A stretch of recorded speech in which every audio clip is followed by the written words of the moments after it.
Because here's the mistake most of us make. We confuse having a terrific day with two things that have nothing to do with having a terrific day. And those two things are stuff should happen, which I want to have happen, and stuff should not happen that I don't want to have happen. And neither of those is within our control. Mm-hmm. So if we're smart, what we'll do is we'll get up and say, I'm going to have a terrific day. And inevitably, shit is going to fall from the sky. So I'm going to spend a couple of hours of my terrific day cleaning up the shit that is inevitably going to fall. And I'm going to have a terrific time while I'm doing that. So everybody, our quote of the day. I believe that if you don't derive a deep sense of purpose from what you do, if you don't come radiantly alive several times a day, if you don't feel deeply grateful at the tremendous good fortune that has been bestowed on you, then you are wasting your life, and life is too short to waste. That is from our guest today, guys, Dr. Srikumar Rao. And I just nailed that like a triple Lux. You really did. Dr. Srikumar Rao. Happy Tuesday, everybody. Hello to our Hill Squad around the world. Thank you guys for being with us each and every day while we try to get better so that we can know better and then get better. Today we're going to be featuring Dr. Rao, who works with lots of celebs and CEOs and celebrated thought leaders to talk about personal mastery and leadership, and how he works with leaders around the world. He is very insightful, and Jeff has had a very good conversation with him prior to this. He's very inspired by, so. He's amazing. He speaks in parables and metaphors in this way that really makes his teaching super just clear. So I think for those of you guys who are feeling stressed or lost, he's just going to be the antidote you need. So super excited. Well, let's get to Dr. Srikumar Rao. He is the founder of the Rao Institute and creator of the pioneering course, Creativity and Personal Mastery. Dr. Rao helps leaders around the globe transform their lives so they can experience abundant joy no matter what comes their way, even a global pandemic. He's a TED speaker, author, and creator of the pioneering course, which we just mentioned. He is currently the top-rated expert featured on Mind Valley, a popular personal growth platform, and he's here today to help us manage pre-holiday stress. Dr. Rao, thank you so much for being with us all the way from New York. My pleasure being with you, Maria. And can I say that I'll help your listeners conquer pre-holiday stress and post-holiday stress? Let's do it, because I know I had some pre-holiday stress, and then I had to get myself back into alignment, and now I'm good again. But, you know, there's always stress around the holidays, even without a pandemic, because those are the moments that everyone comes together and you want it to be like a Hallmark movie. You want everything to be perfect. In fact, I was watching a Hallmark movie the other day and I was like, gosh, if life was only this easy and perfect. And then you get there and it's not like that for most people. You know, there are challenging family members that you have to contend with, and everyone's, you know, super opinionated around the holidays, around politics. And, you know, we definitely are in that time where it's going to be probably the worst conversation ever. So how do you guide your clients and the people who follow you through the holidays? Well, Maria, the very first thing is I help persons understand that the reasons they think they feel stress are just dead wrong. Are just We what? think we feel stressed because of a bunch of reasons, you know, financial reasons, relationship problems, health, children, career, and so on. But that's not the real reason we feel stress. There's only one reason we feel stress. And the one reason we feel stress is we have a very rigid idea of this is the way the universe should unfold. Like, as you just pointed out, you wanted it to be like a Hallmark movie, but it isn't. People are opinionated. They go around, do their things. Their opinions clash. They fight. They're late for dinner. And that's just the way the messy universe is. But you want the universe to conform to the way you want it to be, and it doesn't. And you resist it, and you resent it, And that's the only reason you feel stress in your life. Well, Dr. Rao, we need to control things, right? Yes, we're all control freaks. We want to control everything in the world. We want to know what's going to happen tomorrow. We want to know what's going to happen day after tomorrow. And not only do we want to know what's going to happen, we want to know that it's going to happen the way we want it to, and it very rarely, if ever, does. We resist it, we resent it, and that is what creates the stress in our life. Not what happens, but our resistance and our resentment. So, how do we get out of the conditioning of wanting to control and wanting things our way and thinking that the universe is supposed to give us what we want the way we want it? Which I do believe the universe will give us what we want. It just, if we're focusing on the bad stuff, we're going to get the bad stuff. A lot of truth to that, Maria, but there's a, a better way, if I may suggest that. The first thing is to recognize that the universe will go its merry way, and it may or may not pay attention to what you want, and very often it will not pay attention to what you want. So the trick is, That's not what Esther Hicks teaches me. Are you the trick familiar is to with Abraham recognize Hicks? that and be prepared for that. Do you want to know how to have a terrific day every day, Maria? Yes. Okay. Now, don't laugh at me. It sounds corny and simplistic, but it Okay. really works. The way you have a terrific day every day is you get up in the morning and you decide you're going to have a terrific day. Because here's the mistake most of us make. We confuse having a terrific day with two things that have nothing to do with having a terrific day. And those two things are stuff should happen, which I want to have happen, and stuff should not happen that I don't want to have happen. And neither of those is within our control. So if we're smart, what we'll do is we'll get up and say, I'm going to have a terrific day. And inevitably, shit is going to fall from the sky. So I'm going to spend a couple of hours of my terrific day cleaning up the shit that is inevitably going to fall. And I'm going to have a terrific time while I'm doing that. And if you think about it and you work your life that way, you will have a terrific day every day. And don't laugh at me. It really works. I love it. No, I believe that. I actually, when I'm in my good flow and I remember, I declare it's going to be a great day. And I'll kind of hug the world. I'll go outside and I'll hug the That is sun or I'll hug the beautiful, sky. And I'm like, it's Maria. going to be a beautiful day. Yes. And That is exactly right. Hug the world, whatever that comes, including stuff that you don't want to have happen. In fact, this and is it what I does call work. being a civil engineer. So let me share that with you.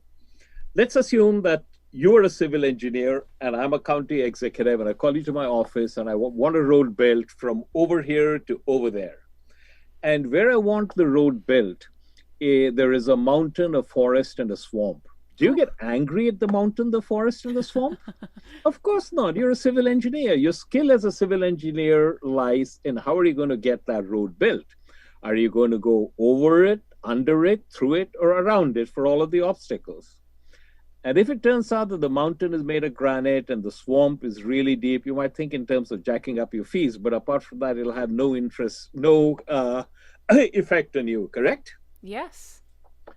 In exactly the same way, Maria, you're the civil engineer responsible for getting your road built, your road to a meaningful, purposeful, radiantly alive life. And all of the irritating people in your life who keep getting into fights or late for your dinners and all of the things they do, they're just the forest, the trees, and the swamp. They are who they are. You're not going to get angry at them. You're just going to figure out how you're going to get your road to a meaningful, purposeful, radiantly alive life built. Does So that every mean time you building lose it, you concrete can ask over them? yourself, am I a civil engineer? Does that, so if there are those people who are, the challenges, can we just build concrete over them, or like build them a little like house over here? And That's a great way. You can use your civil engineering skills to do exactly that. how do we get rid of them, Dr. Rao? How do we get rid of those problems? So ask yourself, am I being a civil engineer? And when you do that, you will find that you have a different perspective on life. Yeah. Always. Yeah. I think,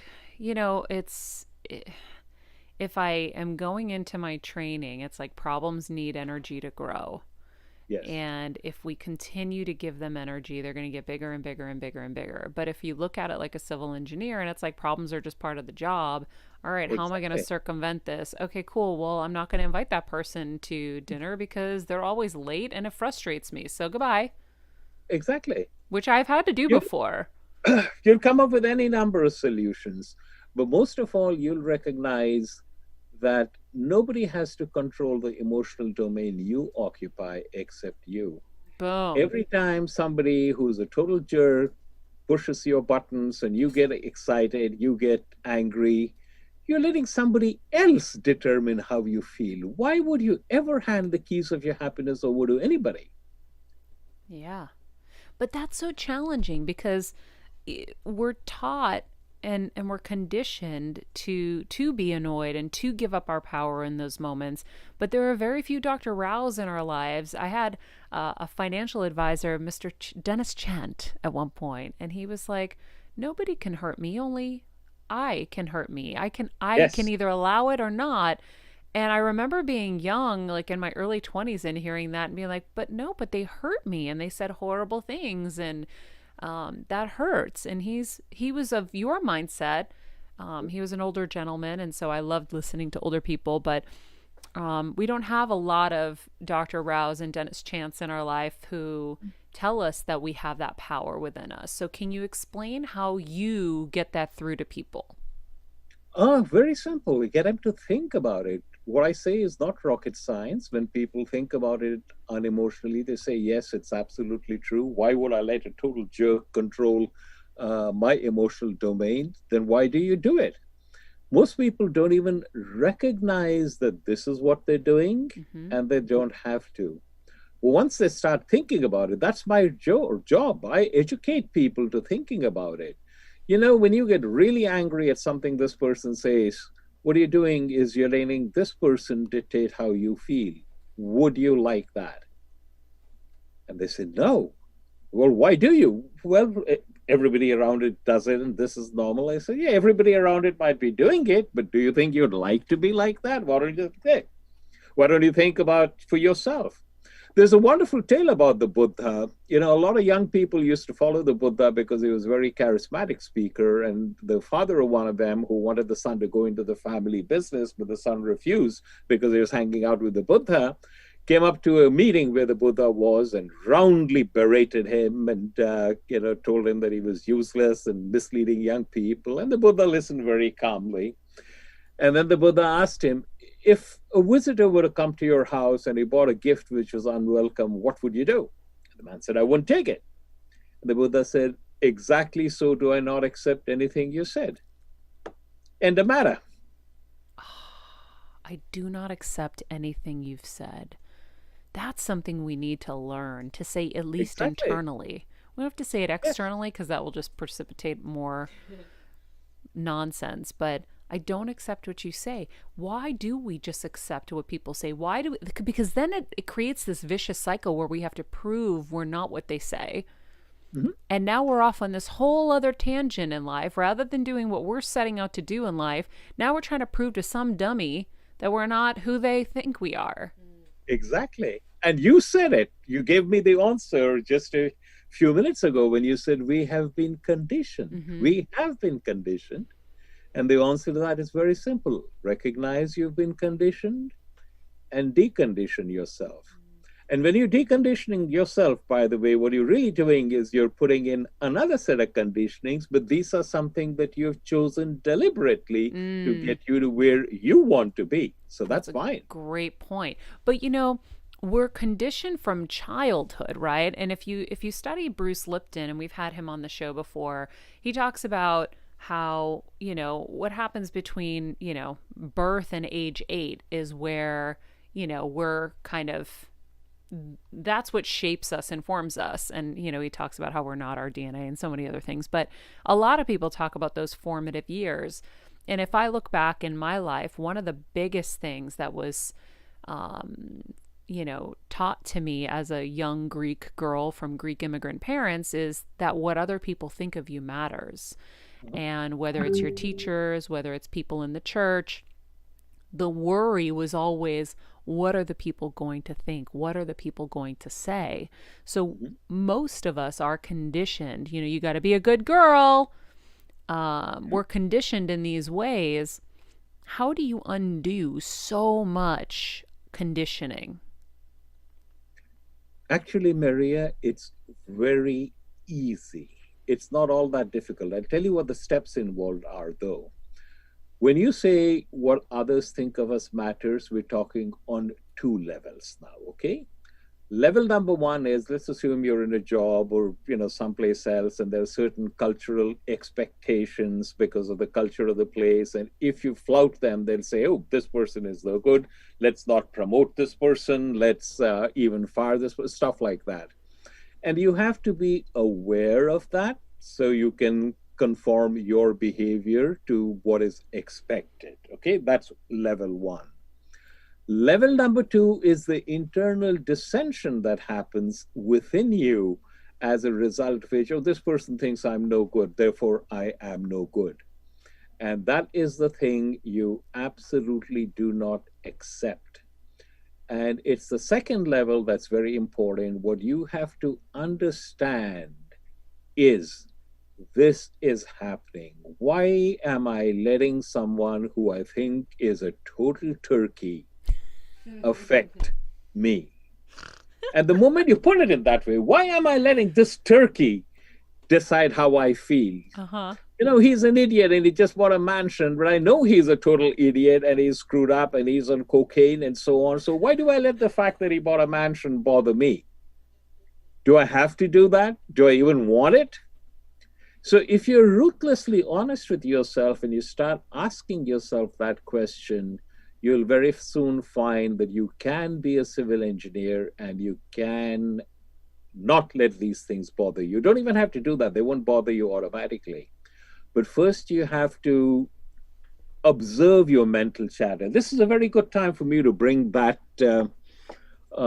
concept to you and persons who are listening. Mental chatter is an internal monologue that you have going on in your head all the time. Begins right up when you get up in the morning, is with you right through the day. It's the kind of thing that goes, is what this guy is saying makes sense? Can it be done? It's not as easy as that, it's hogwash. All of that is mental chatter. We've always had it. It's like an unwelcome relative who's shown up at your house and you can't kick him out. Most of us tend to ignore our mental chatter. We work around it, we suppress it, we live our lives as best we can despite our mental chatter. That's a big mistake because we actually construct our lives with our mental chatter. And it's as if we were living in the matrix. We're all living in a matrix, but this is not a matrix constructed by an alien civilization out to enslave us. It's something we constructed with our mental chatter. And the way out of that is very simple. Observe your mental chatter. When you observe your mental chatter and don't become your mental chatter, it can't drag you to dark places that you don't want to go. You look at it and then you can even laugh at it. There's my mental chatter telling me I'm no good. Let me have a look at it and see what else it dredges up this time. And the moment you do that, your mental chatter loses the power. Yeah. It reminds me of Gabby Bernstein has been on the show before, and she had a really great method for that. She called it the choose again method. So if a negative thought comes in to your internal mental chatter, you would recognize it and choose a new thought. I think there was another step in there, like forgive yourself and then choose again. And so that was an easy concept that was stuck in my head for a while. I've forgotten it in recent times and I'm glad I'm remembering it again. Yes. But it is a really great way to not allow the negative chatter to live for very long inside of your head so you can shift out of it. Just observe your mental chatter. Be the witness of your mental chatter. When you're the witness of your mental chatter, you will recognize that you are not your mental chatter. And then you're fine. It's a beautiful day. You're out on the on a beautiful lawn. It's a sunny day. You're lying down. You're looking up. You see clouds in the sky. Shut your eyes for 10 minutes and those clouds will be gone and there'll be new clouds in the sky. Mental chatter is just like that. They're not good. They're not bad. They're just there. So if you observe them and enjoy them and they have their own beauty, but you're the observer, you don't identify with them, they can't drag you anyplace. You can just have fun watching them. Oh, there's the sex thought coming up again, or there's this really angry thought coming up again. Let me see where it'll take me. And all of a sudden, that angry thought completely loses its power. So that's actually the foundational exercise in my coaching programs and my online and live programs. Observe your mental chatter. Be the witness. Don't become them. Observe them. Yeah, well, don't we have like 60,000 of them a day? Mm-hmm. Probably.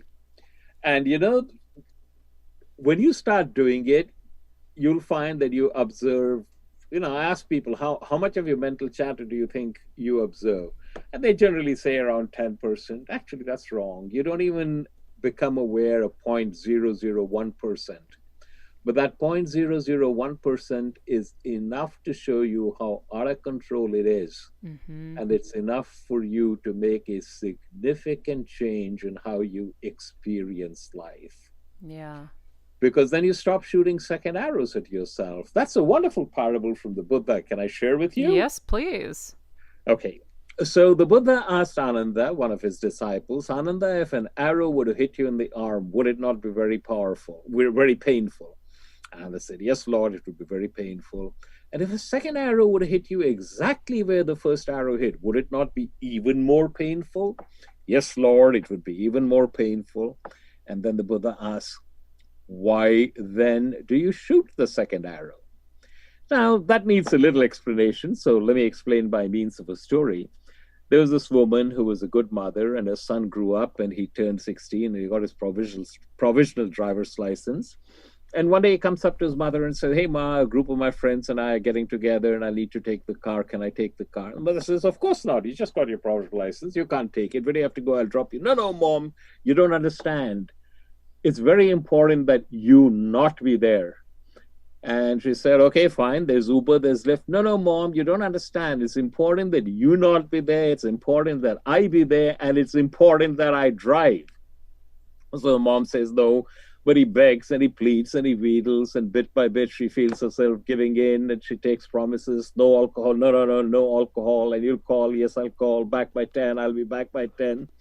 So reluctantly, she gives him the keys. And of course, once he gets the keys, he forgets all about it, drinks too much, forgets the curfew, doesn't call, has a serious accident on the way back, and has to be operated on. And the mother is in the operating room. And when he comes out into the recovery room, she dashes home to have a quick shower so she can go back. And at that time, a friend calls. And the friend says, what kind of a mother are you? How could you possibly have let him take the keys? You're not a mother, you're a murderer. Now, you'd be shocked, right, that a friend would say something like that at a time like this? But you'd probably be less shocked if I said it wasn't what a friend said, it's what she told herself. That is the second arrow. It's bad enough that he's in an accident, is operated on. Does it make things better for you to tell yourself you're a lousy mother and you're a murderer? Nope. But that's what we do all the time.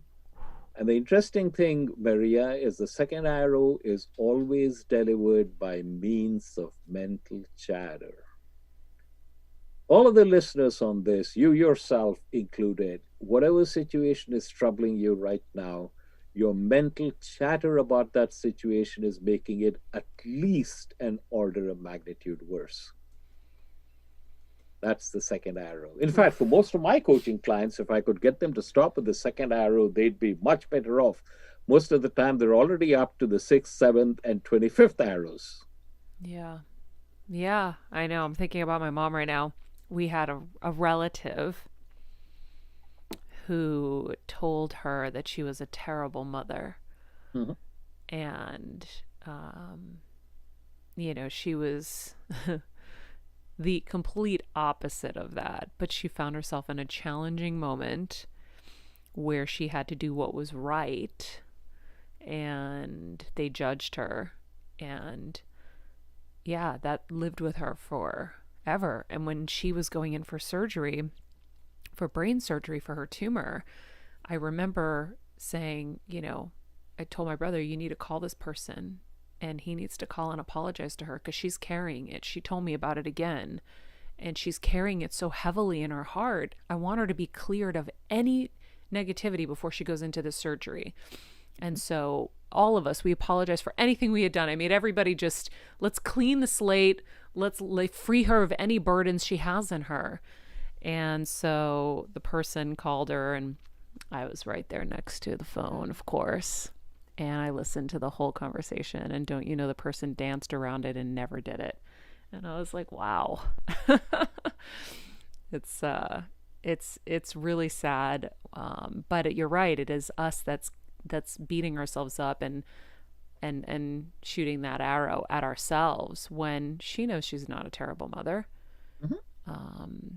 And again, and this was a turkey. Why are you letting this turkey? Exactly. Why are you letting this turkey? He'd be lucky to be a turkey. He's less than a turkey. He's a turd.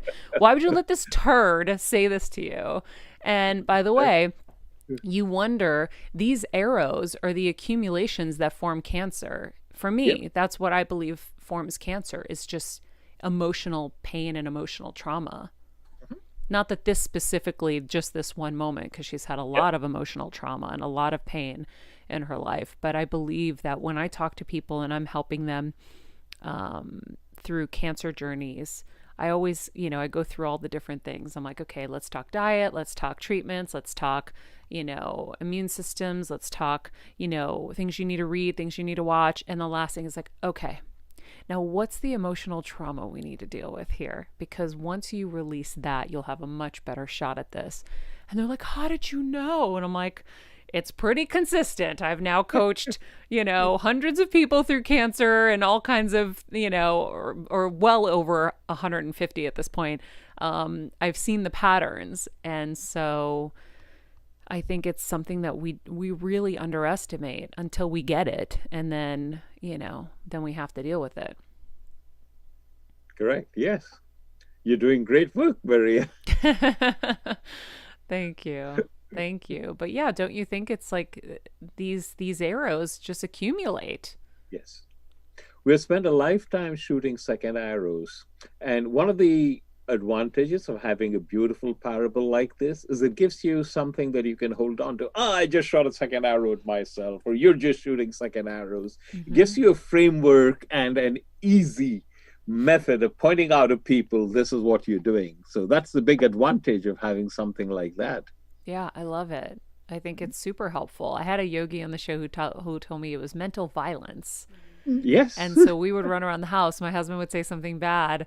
And I'd be like, mental violence, mental violence. Yeah. Or like today I forgot my mug and I'm like, what a dope. Where did I put this? And I'm like, mental violence, mental violence.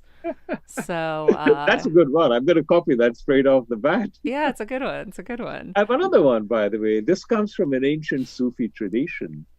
There was a man and a son, and they lived in a beautiful valley, and they were very happy, but they were dirt poor. So the man decided he was sick and tired of being poor, and he decided he was going to become a rich man, and he was going to breed horses, and that's how he was going to become a rich man. Didn't have money to buy a stallion, so he borrowed heavily from the neighbors, and he bought a stallion. And the very day he got the stallion, he kicked the top bar loose from the paddock where he housed it and ran away. And the neighbors came around and said, you thought you were going to become a rich man, but your stallion has run away, and you still owe us money. You are screwed. And he shrugged his shoulder and said, good thing, bad thing, who knows? That stallion fell in with a group of wild horses which were close to where he lived, and he was able to entice them into the paddock which he had repaired, so escape was no longer possible. So now he had the stallion back plus a dozen wild horses, which by the standards of that village made him a wealthy man.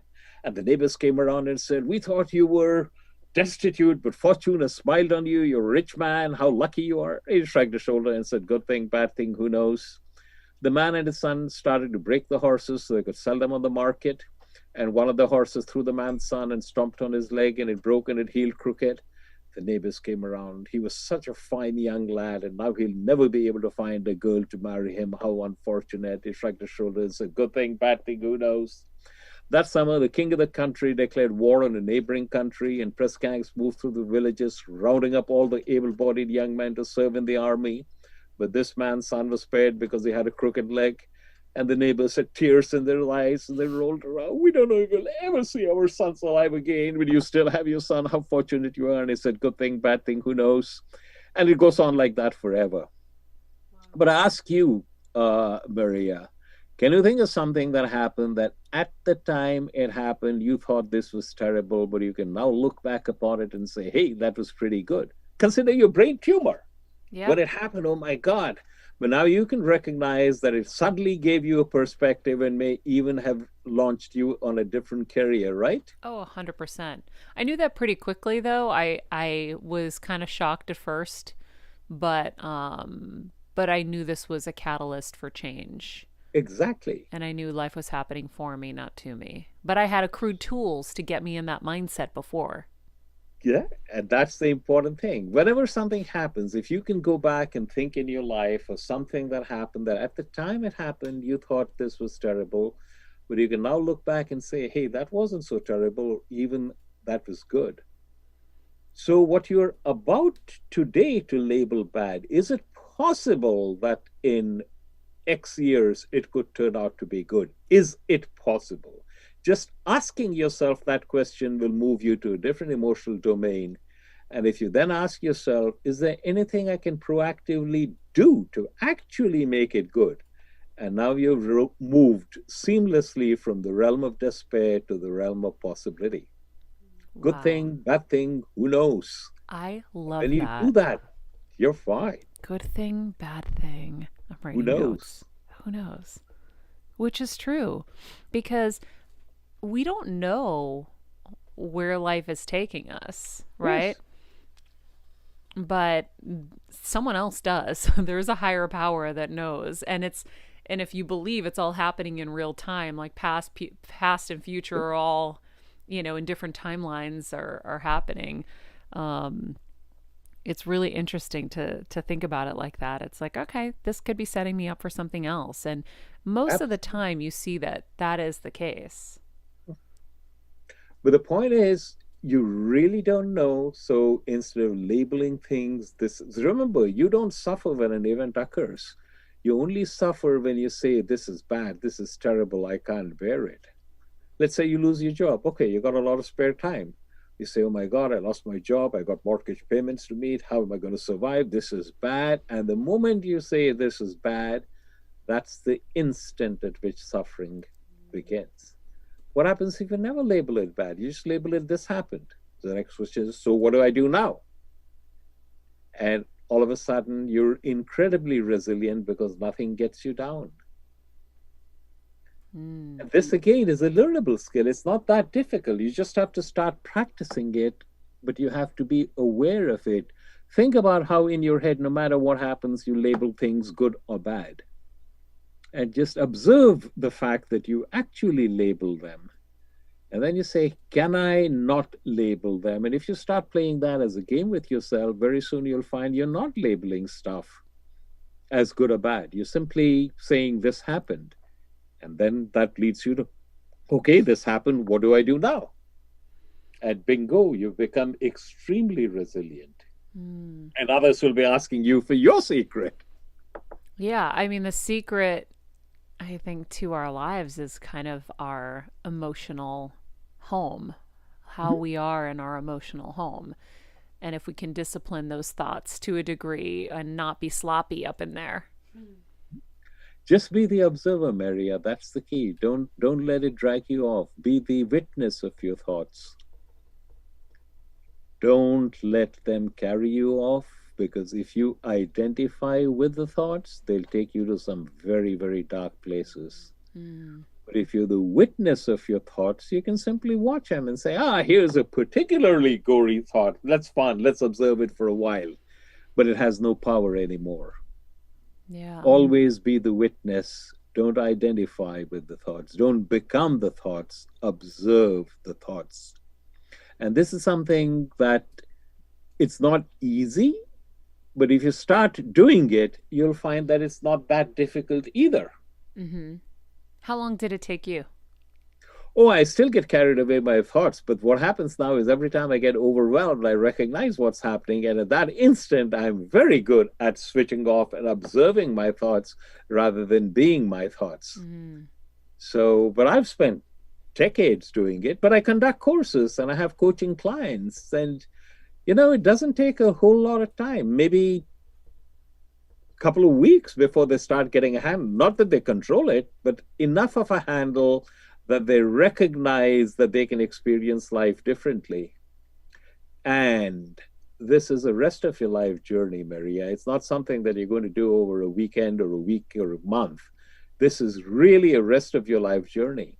But within a couple of weeks, you can get enough experience and enough control for it to make a significant difference in how you experience life. Yeah, That doesn't take absolutely. very long at all. So this Thursday is Thanksgiving. Hmm?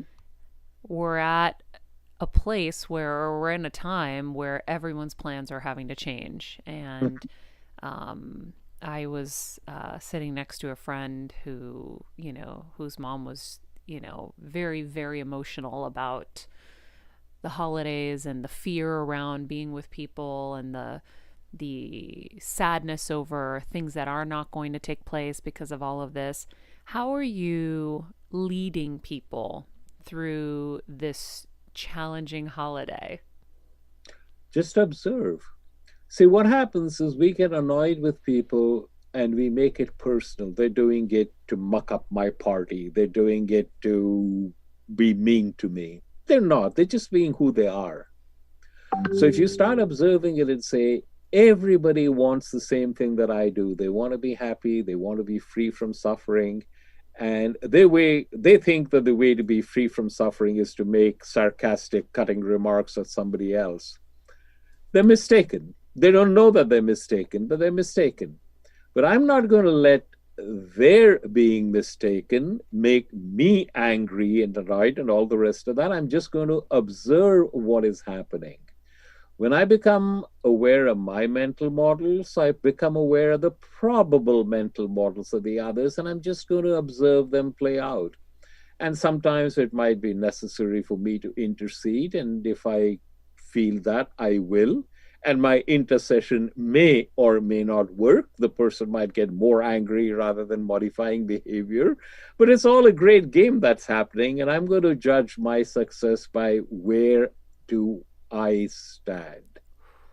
And as long as I make that the anchor where I'm looking at, did I do the best I can or have a wonderful time or facilitate everybody having a wonderful time, then I'm fine. And I hope they had a wonderful time. But if they're so messed up that they insist on ruining it for themselves, that's the way the universe wanted it to be, and I'm fine. I'll just do the very best I can. Interesting. So you would navigate a challenging person at the holidays by not internalizing anything that turkey says. Mm-hmm.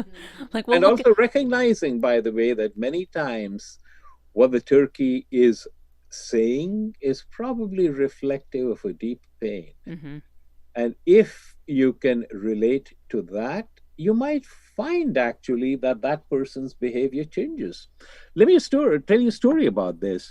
So what happened is one of my students from London Business School was an investment banker. Investment bankers have crazy hours, and he was coming late. He'd constantly miss dinner and miss occasions like his son's first violin recital and stuff like that. And his wife would get really angry and accuse him of not caring. And he'd get annoyed at that because he didn't particularly like his job. But the fact that he was working such long hours was his way of showing I care, because the standard of living that they had was because of the big salary he was drawing.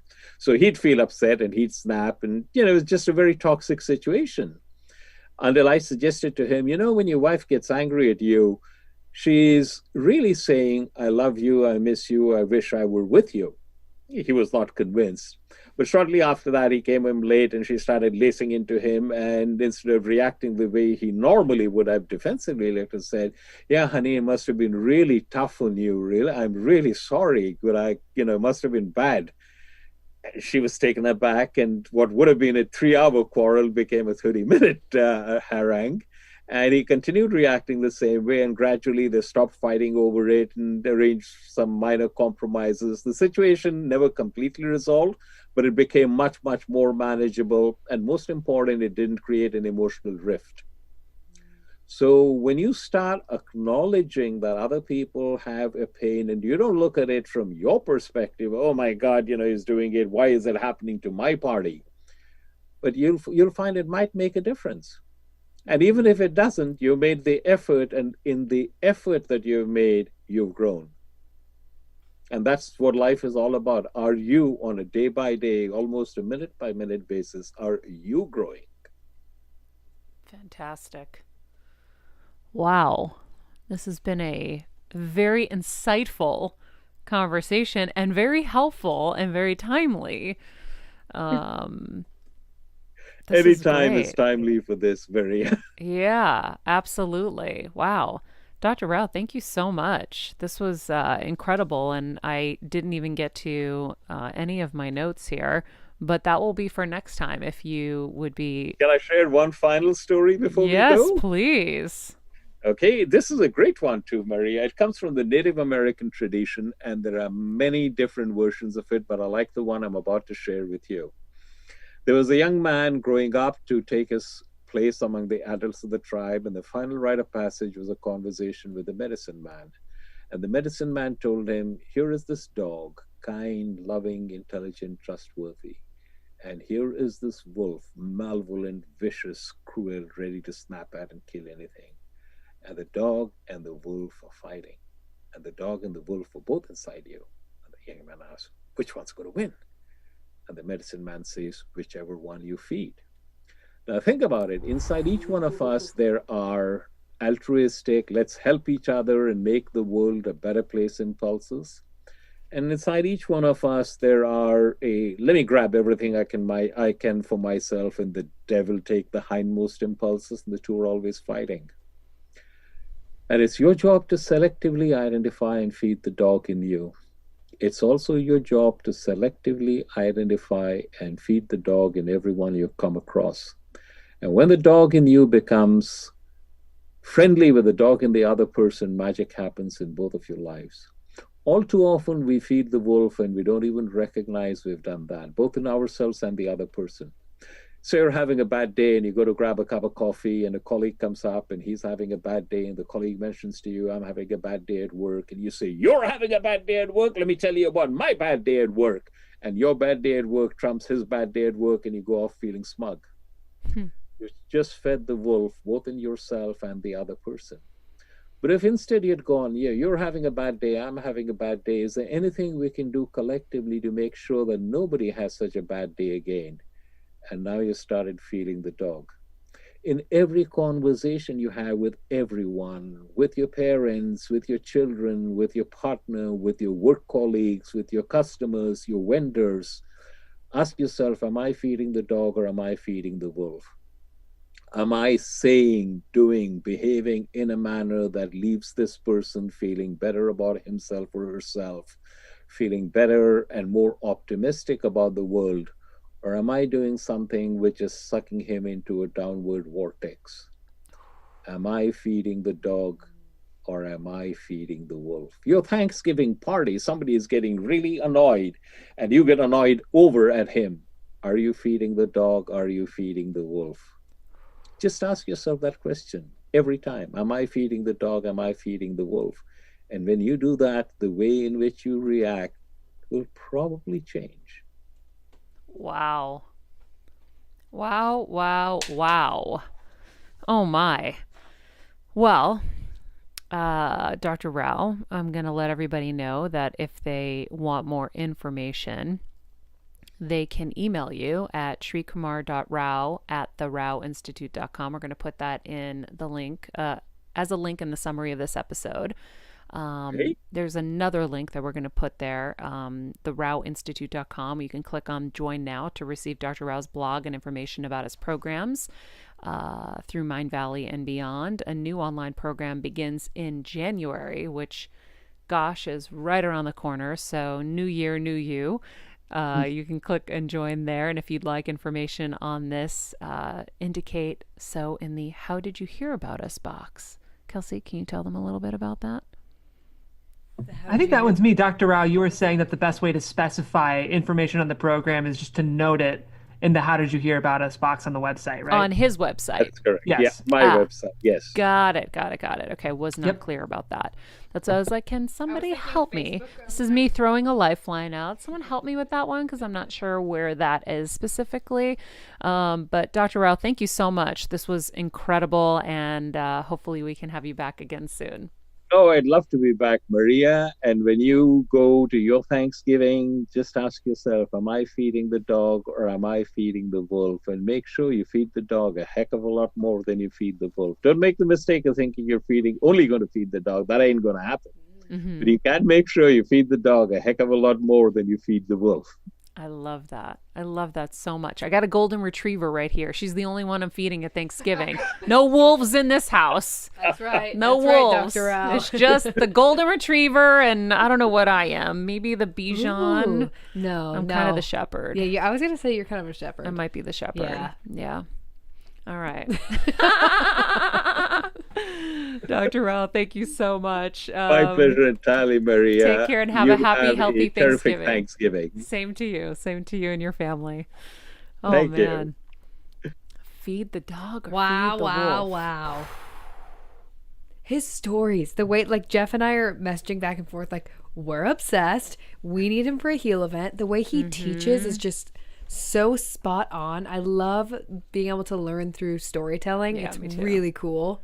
Wait, can I just laugh? Yeah. I didn't want to interrupt with another story, but both financial people. I had a tax guy, and he used to say, "Hey, turkey." He used to call people turkeys. No way. Yes, like in a Patreon episode, we'll have Mr. Patreon on, Kevin, and we'll talk about the turkey reference, and then the fact that Dennis Chant was the one who would tell me like, no, nobody can hurt you. Only you allow people to hurt you. And I remember being like in my early 20s and being like, no, dude, these people, like, they hurt me. Like, yeah. But, you're young and you're evolving. And so it's kind of funny. But I have so many. I don't accept what you said. Imagine if we actually learned how to say that internally, right? Like, I was thinking when we had Judy Johnson on, I wrote in the What would someone do? What would someone do that loves themselves on here? Now I'm going to say I do not accept what you said. Oof. And if I keep practicing that muscle, it's like these are all just muscles we're working out. Like, I don't accept what you said. What would someone do that loves themselves? The choose again method.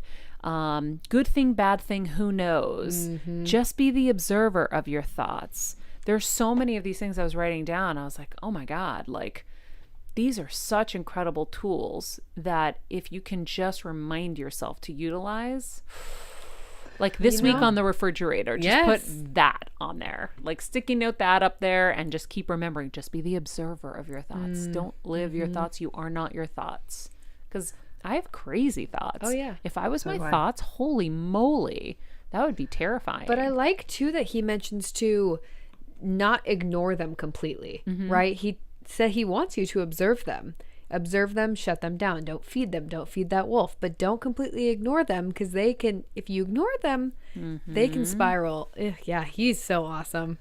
It reminded me of Sada Simone, actually. I don't know if you guys remember, but he talked about naming our inner critic. Yep. And really, I think it's a similar idea, right? By naming your inner critic, you're separating it and you become the observer of that inner critic. So I think I've always said on this show, but our experts so often validate what the others say. And it's creating this beautiful framework for us to get better. And I feel like last night I had a thought spiral. Sometimes, you get the Sunday scaries as you're going into the week. And Jeff and I that's what I call it. I don't know Same. if that's... I do too.